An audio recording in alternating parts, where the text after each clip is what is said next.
Hey everyone, welcome back to Tuesday Tea with me, Alisha Bowker Mudrock. Today I have a dear friend and colleague, Abby, joining us.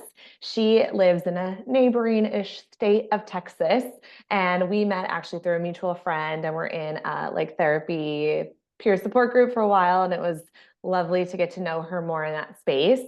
But she is an existential therapist. She specializes specifically in working with women and navigating different transitions, relationships, loss, trauma. And she really just brings a sense of herself to this work and really believes in empowering women and helping them to step into their best selves and live that strong life in line with their values that they deserve to live. So I thought she was a perfect person to kind of continue this conversation about leading lady energy and what it can look like in our lives, but really coming at it from also a perspective of how does she help and encourage others to show up for themselves when there might be very real barriers and very real pushback to that. So thank you so much for being here. I'm excited to jump in. Yeah, I'm excited to be here. So I'll kind of turn it over to you when we kind of say this phrase or think of this um, idea, uh, kind of what comes to mind, and then how does Mhm. that translate to maybe your own work for yourself and with clients, and give us all the wisdom, and we'll kind of Yeah. take it from there. Yeah, I think the phrase really resonates with me in the work that I do because when I think of like leading lady energy, I also think of that term like main character energy. And Hmm. I just think of like living in a very self-responsible way, which means like taking responsibility for your life. And that's not just like having self-awareness, but it's also like doing something with that self-awareness and practicing the self-attunement and really being in touch with who you are, what matters to you, Mm. what moves you in life, and leaning into that and letting that guide you and guide your decision making. So that's also a lot of the work that I do with my clients and that I love doing and that I think is a huge part of existential work is like these questions come up around what do I want in life? Am I in the right relationship, the right career? Am Yeah. I moving in the right direction? And leading lady, like taking responsibility for your life looks like discovering the answers to those questions and really being an active participant in your life. Yeah, and I get these questions so often, not only from clients I work with, but like from friends. I've definitely asked them myself. And I think especially probably at any age, but I can speak from the age I'm at, in my 30s, and that's a lot of the women I'm encountering are in that like late 20s to early 40s gap. And so I wonder, do you think that there's more of these questions or wondering at a certain time in life, or is it something we're kind of always rediscovering, just from Yeah. your experience and I wisdom? think I think both. Like I think that certain periods or phases of life can really bring these questions to the surface Hmm. and people feel like I don't know, like they don't really have any other choice but to figure it out when they're presented with certain issues. Um, but I do think it's a theme throughout our lives where Yeah. there's always uncertainty. There's like that's part of life. And so a lot of those questions, like we do find the answers to, but I think more questions come up throughout different phases of life and that navigating uncertainty is definitely a theme throughout our entire Hmm. lives. What got you into working with such a challenging topic? Like what drew you to wanting to be like, yes, you have no idea, me either. Let's do this. Like what kind of brought you to a place of wanting to really focus on that existential piece, but also really tackling head on this question about who am I? What am I doing? Am I in the right place? And helping Mhm. others in that journey.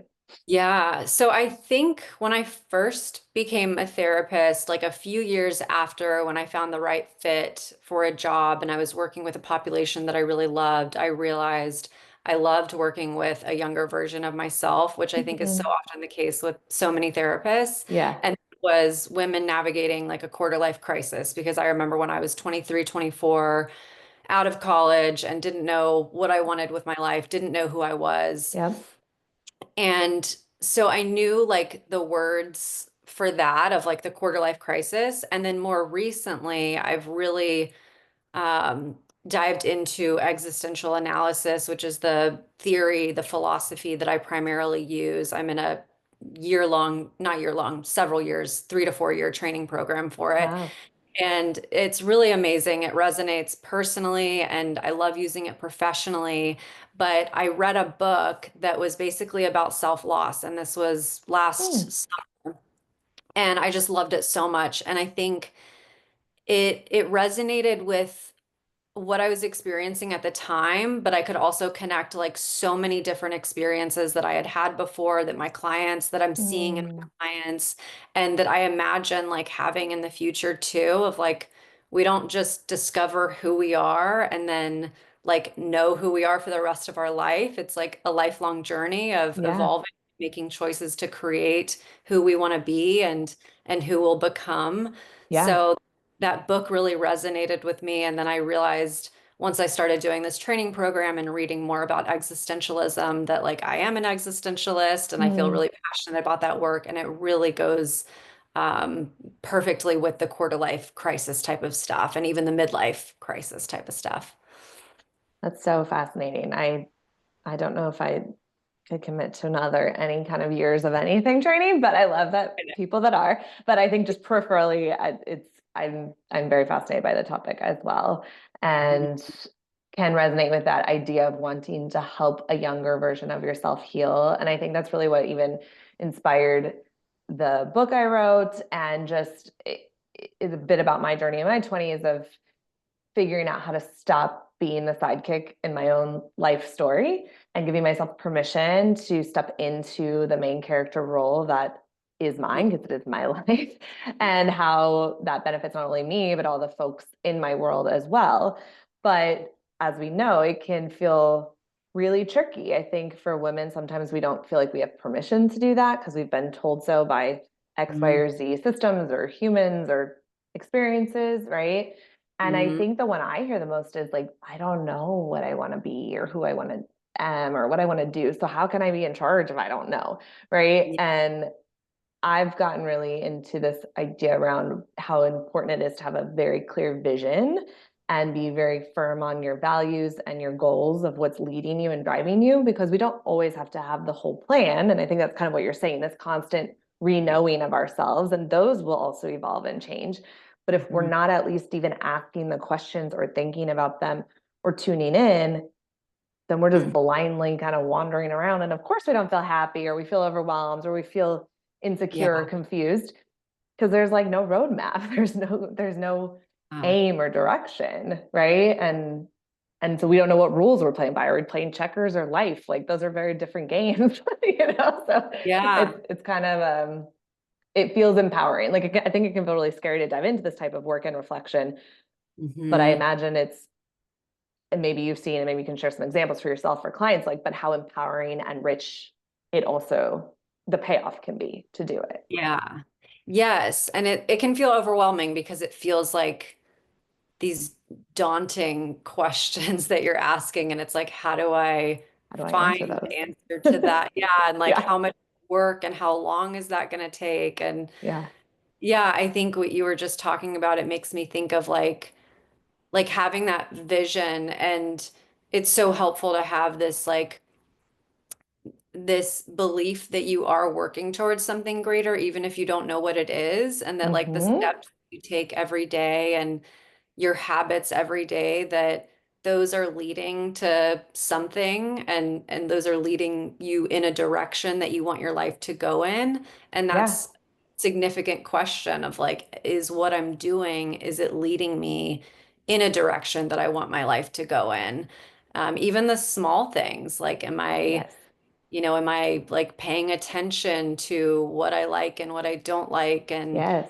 Yes. when I drink my first cup of coffee in the morning, am I allowing myself to enjoy it? Like, am I in touch with Right. life and these habits?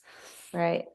What would you say are some of the biggest, I don't know if tips is too watered down a word, but like tips, suggestions, strategies that the most helpful ones that you kind of work with clients on or have used for yourself Hmm. to either help you even begin to feel bold enough to ask and explore these questions, or if it's maybe around like what does that even mean? Like, okay, I've asked it. Like, is there an exercise or something you can do to like dig deeper into that? Or, Yeah. like how would you support people in this Hmm. journey?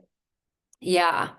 I think in the beginning, I talk a lot about this word inner consent, Hmm. and it's really like being in touch with what stirs something up in you. And so I think Hmm. that's like a really great starting point of like even just recognizing, like, am I actually consenting to what I'm doing? Do I Hmm. actually want this third drink, or am I doing it out of habit and because everyone around me is doing it? Am I actually consenting to going to this party tonight, or am I just doing it because that's what's expected of me? Hmm. So yeah, that word inner consent, it just to me feels so powerful because it's checking in with yourself of like, am I consenting to what I'm doing? Or on some deeper level, is it kind of going against like what I want, who I am, or what my values are? And so I Yeah. think that's a really good starting point to build this self-awareness around who you are and um, yeah, what you're working towards. I love that. I even like perked up when you said it. I was like, oh, I can like feel that word. I love it. I actually just started reading Uptime. I have it over here, so I'm looking at the other by Okay. Laura May Martin. And she works for Google and she's like a high up coach, productivity coach for them, but she's also a mother of like many small children and all the things. But the book's really fascinating because she talks about productivity and uh, doing it all essentially, but in a way that still keeps us in line with Yeah. ourselves. And something she talks about, which reminds me of the same theme of inner consent, just some different words, is sort of like every time you say yes now or no now, you're also saying a yes or no to your future self. So she Yeah. really suggests thinking of your future self like, Hmm. will Alicia tomorrow at 8 a.m. be happy I had a third glass of wine, or will she be mad at me for having that third glass of wine, right? Like, but it's that giving permission to oneself, and or if I commit to the party in 3 weeks after I'm gonna have a long week and I'll just gotten back, like, is Yeah. Alicia on November 22nd gonna be excited about going to that party, or should I like rethink, or give myself time, or a Mhm. less like firm answer if that's an option, to see kind of where I'm at as it gets closer. It doesn't always work in every scenario, but it's the same kind of idea of thinking about yourself in the moment and the you in the next day, weeks, months, and recognizing everything we do, whether I skip this workout or do this workout, eat that thing or don't eat that thing, say yes to this or say no to that, does Mm-hmm. impact many versions of ourselves. And bringing some awareness to all of that when making those consensual decisions, instead of, like you said, just doing or operating in this like random reactionary space, instead of a Hmm. thoughtful response, putting ourselves really at the top of that list. Yes. Yeah, I love that. Like playing the tape forward of how do I imagine, yeah, this will impact me or Mm-hmm. um, later the next day, the next week. And yeah, it also, I had a thought as you were talking about like when it comes to inner consent. Oh, I just lost it. That happens. It like came, We'll you give were it a talking second. about, yeah. What were you saying? Parties, schedules, Skip permission. A yes permission. now is a no later. A no now is a yes later. Yes. Okay. It'll come back to me, but it was really along the lines of like playing the tape forward, looking out for your future self, and it was around inner consent. Oh, yes. Connecting to the value Mm, because sometimes it's like it's not just about how you feel because when it comes to right, anxiety, you might want to avoid something. right. And so it can also be like, do I want to go to that party? Do I want to socialize? Like maybe I'm tired, maybe I have had a long week, but I know that it'll be really good for me and it'll really nourish Mm, me in this mm-hmm. way. And so connecting to the value of what you're doing. Sometimes it is like Yes. more based on a feeling, of do I want to do this? Do I feel like doing it? But sometimes it's more connecting to the value of like, I don't really feel like going to that workout class, but I know I'm going to be glad by the Right. end of the week that I got all of my workouts in, or I'm going to feel better afterwards and more energized that I, took care of my body in that way. Yes. No, 100%. And something else I also kind of explore too in my text around creating our vision is maybe coming up too with a list of sort of non-negotiables, right? Because our feelings are fickle and how we feel Right. or the things we think in a given moment can ebb and Mhm. flow and be very fueled by a small little situation that isn't a truth or a fact or our reality.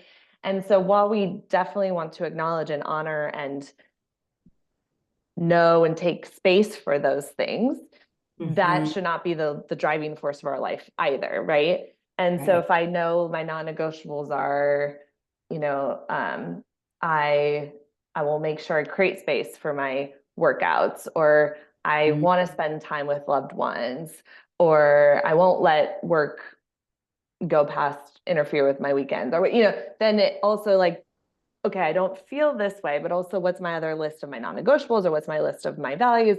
It's kind of using all of those as a template to come up with the best Mhm. answer. We're not always going to get it right, and things are allowed to change. Like you didn't Yeah. sign it your life away for it. That's your life. You can still make the choice.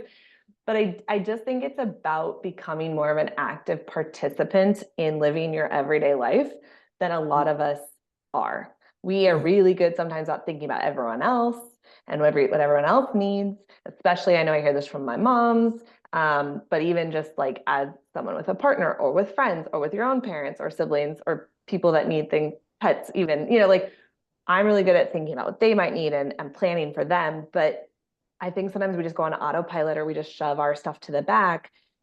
Yeah. And that passive role catches up and has like a bigger impact than I believe people Mhm. realize until they're like, oh shit, what have I done? Or who am I? Or where am I going? So I Yeah. think a lot of that we're talking about is just start getting curious and deepening that connection and relationship with yourself now, Mhm. because even if it's good, life is good, it can always be a little bit better. It can always be a little bit richer. And this is going to set you up for when it inevitably is going to get hard sometimes or feel more overwhelming, or you're going to have some big loss or hardship or whatever. This Mhm. practice, this relationship is going to feel so strong and get you through that in a way that it'll feel much harder to kind of start then if it's Mhm. not already there. Yeah. Yeah. And it makes me think of something that my training professor said, and he says like either I do it or my system does it, and it's like either I choose like I'm active in how I respond to life, or my system does it, and I fall into these coping responses where I'm like living in avoidance or fight, flight, or freeze. And then when Mm, that fails, it moves to the body. And I think that's when a lot of people start having panic attacks or nightmares, and they're like, what's happening? And yes. they haven't been in touch with their needs or what they actually want or their values and who they want to be. Yeah. Um, so that came up as I heard you talking of like, yeah, sometimes it feels like it comes on so suddenly, but Mm. it's been under the surface for so long or beneath the surface for so long. Do you have any advice of how to give women, specifically, but any person, permission to say like my wants are important, like I can choose these things for myself, that it's worth my time to invest in this relationship with me or think about these things in a way that Hmm. maybe they haven't before? Yeah, I think when I talk to my clients, we talk about like when you take care of everyone else around you except for yourself, you're not even really able to show up at 100% for others. Right. So it's like you're losing yourself in that value. You're prioritizing everyone, but are you really at 100%? And so taking care of yourself, it's not selfish. People, I think, feel like it's selfish at times. Hmm. You have to take care of yourself to show up for others and your career and life and Yeah. to have that healthy baseline. Yeah. So I I think once, it's a reminder of oh, like it's not just for you, but it's for you and the people in your life. right, right. And if that external motivation is what drives you, then that's Mhm. a great lens. Like, sure, do it for you, and also do it so you can even be better for Yeah. the other people that you really value showing up for. Mhm. I also had another colleague rephrase self-care as self-first care. And I liked that because it was just another reminder of like, let me put myself first on the list and then Yeah. care for it. And then let's move on. Right. Because I think sometimes self care so overused. It's like a manicure or yoga or, I don't, like something that, but like if it's like self first, like, okay, like let me do that self inventory. Like what needs to happen? I just need to go to the bathroom.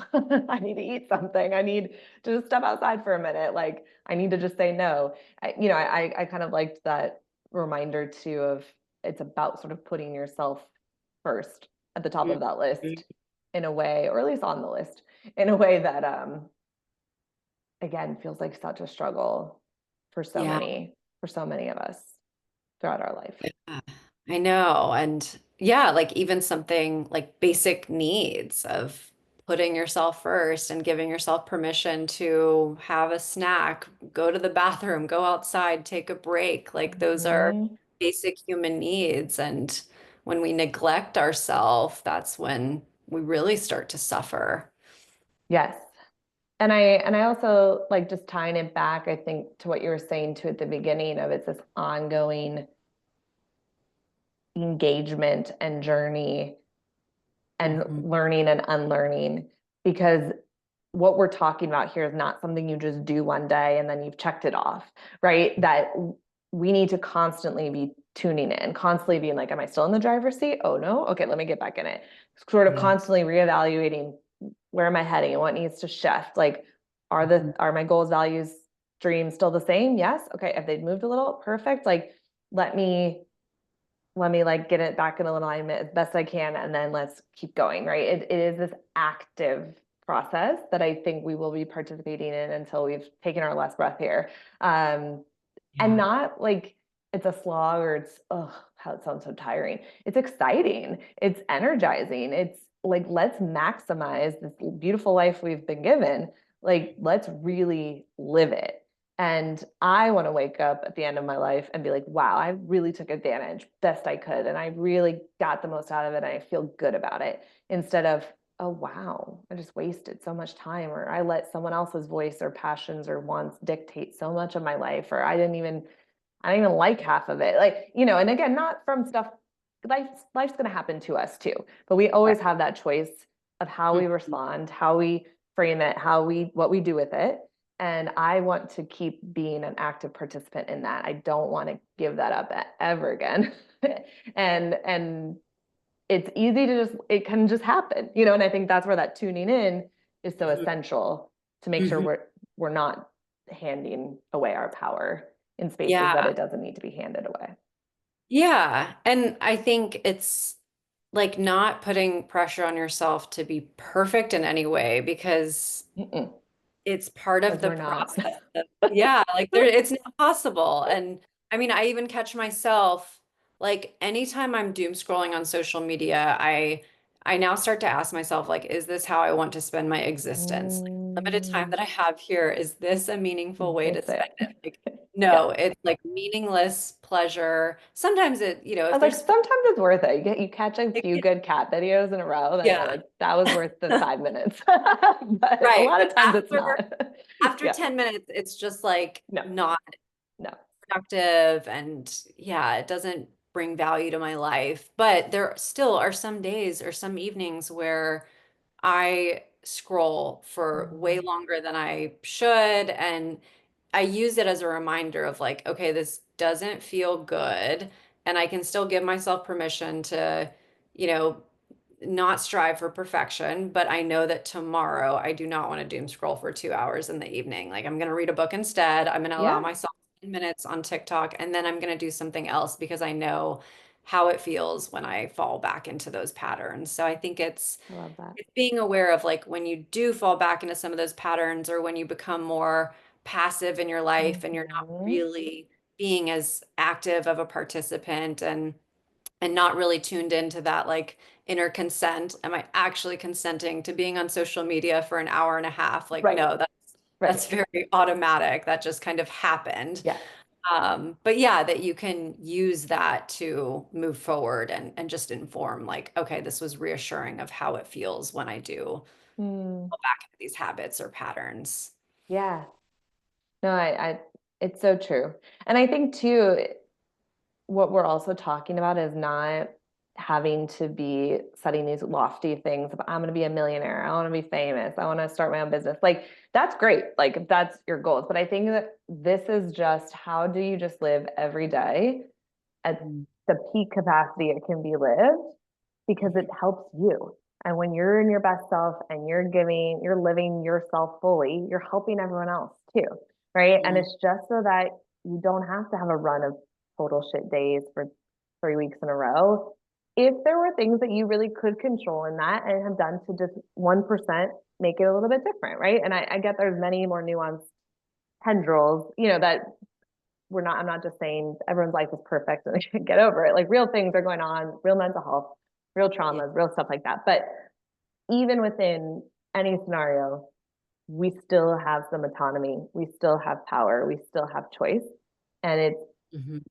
such a freeing thing to remember that and to step into that despite the obstacles, because we can always make it 1% different, if not more percent. Um, and that adds up. And that really means something and makes a big difference in the long run. Yeah. It's a very empowering way because to perceive life because right, there's so much that's outside of our control. Yeah. And it's like when we can't do anything. And we talk a lot about this in my program too, is like accepting and enduring and how those are both active forms of Mm, participating in your life. And when there is nothing else that you can do, when you cannot accept reality, when you are so depressed that you can't get out of bed, you still can do something. You can endure it. yeah. And we go more in depth of like what you need Right. to endure. Enduring like is an active way of being in your life. And so Mm, it is kind of stepping into that empowerment of like there's still something even when we find the ability in the inability. yeah. That's a great line. I like that. Any last, I know you've given us so much already, so it doesn't have to be more, but like any summary or any last takeaways or just burning final thoughts we want to leave folks with Yeah. today? Um, yeah, I think another word that comes to mind when I think of leading lady is courage and just Mm, the point, and we kind of touched on this already, but that it's not about like not having anxiety or fear or any of those other emotions. Like courage is stepping into it despite the anxiety and the yeah. fear. And I think that really goes into being a leading lady, being an active participant in your life. It's easy to like see other people kind of living their best life on social media and think like it looks so easy on social Right. media.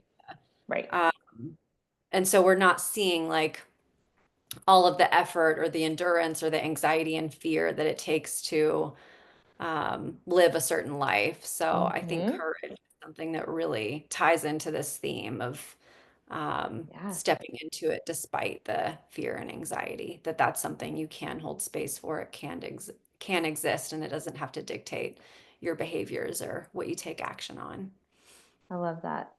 And it makes me think too of just finding your community. You don't have to do this alone, right? Whether it's a therapist or it's Mhm. friends or it's your family or whomever, wherever, just finding that courage within a group of like-minded people, finding your tribe, finding that support system as well. Because yes, it is you and your life and you're the full Mhm. stop, like start and end, but we are humans. We are not meant to live alone. We are very tribal as creatures. So I think Yeah. that that's another huge piece. And I think we can find the courage easier, question mark, but like we can find it differently when we have a community behind us, a system behind us. Yeah. We have that accountability, we have the support, we have the creativity and the ideas of others. So I think just you don't have to reinvent the wheel. You don't have to do this all by yourself. There's Mhm. something to be said about doing it with at least one other person, if not more, if that's available, and Yeah. in whatever sort of creative capacity that looks like. Yeah, huge form of support. I think, Mm-hmm. yeah, having community is everything and being accepted by others, like that's such a strong form of protection as you navigate life. So, Yeah. I think that's a good point of like community really is so important. It's something that I definitely value and make a priority in Yeah. my own life and always check in with clients like when they're struggling of Who do you just who, have? yeah, who do you Yeah. have in your to support you? Yeah. And we were just talking before we even got on about community and moves and trips and how we both are prioritizing that Mhm. personally because it is just so essential. So I think it's a great reminder for us both and everyone listening.